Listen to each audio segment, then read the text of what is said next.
Hi everyone. So in this lecture we are going to go over the menu items available in the top bar for RS Logix 500. We'll start from the file menu. This is where you can create a new one, open, close, or create a backup of a project. Uh, do print preview your project. Some back in the day people used to print a copy of the ladder and everything else and keep it with the machine or send it with the machine so somebody has a reference of how the machine was actually made. It is sometimes helpful, but more or less nowadays it's not a common practice. Then on the next tab you have your standard text, or more or less like a word thing. You have undo, redo, cut, copy, paste, delete. Insert is to insert stuff. Append is to close a rung. You can add a rung here. So if I'm here, come up here and click insert, it's gonna add one above it. And if I click on edit, append, it's gonna add more rungs as we go. So that's how the rung works. Now you can do a verify file or a verify project, which are same as these two icons here. Then there is a quick key mode, ASCII edit mode, and insert mode. So what the insert mode would do is, rather than editing, it's going to insert every time you do something. Then the ASCII and quick keys, you can use shortcuts to and type your code, and ASCII is you can type stuff to enter your code. So with Rockwell stuff, the way it is I can start typing in XIC or XIO, and it's going to change instructions for us. So that's what the ASCII would do.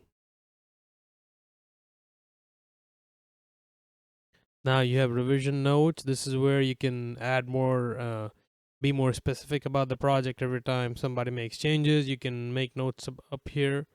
Uh, I have not seen this being used so much in the recent years. I would say since I've been programming stuff, I don't think anybody has ever went to revisions and entered stuff. So I would say this is used more or less in places where you buy a machine from somebody and they lock it, and if you have to make a change, they would send somebody in and they would make a change and make a note in the revision. So then under view, actually let me go back to this. There are a couple of these which are not highlighted, they're grayed out. These are the ones which we will see when we are online with the processor. You can start rung edits, accept or cancel edits, assemble edits, test edits. So to do an online change in this, it's a process. You have to do like a couple of clicks before you can finalize an online change. So under view, you have a bunch of options. You what you want to show as far your toolbars go. Uh, there's nothing special about it. Under search, you have your find, replace, diagnostics, and go to. So you would mostly use find and replace.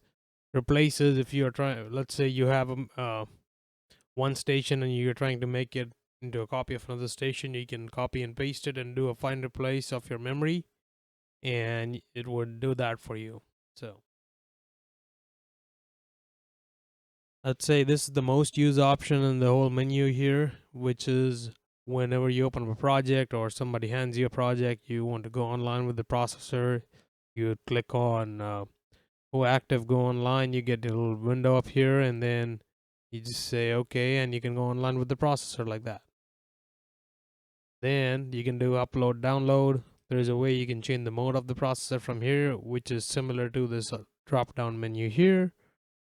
Then under tools, this is where you set up how you want to see, where you want to save the default project path and stuff like that.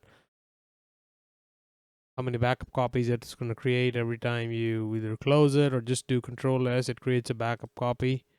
Then the system, the current settings of the communication stuff gets shown up here, and other things like that.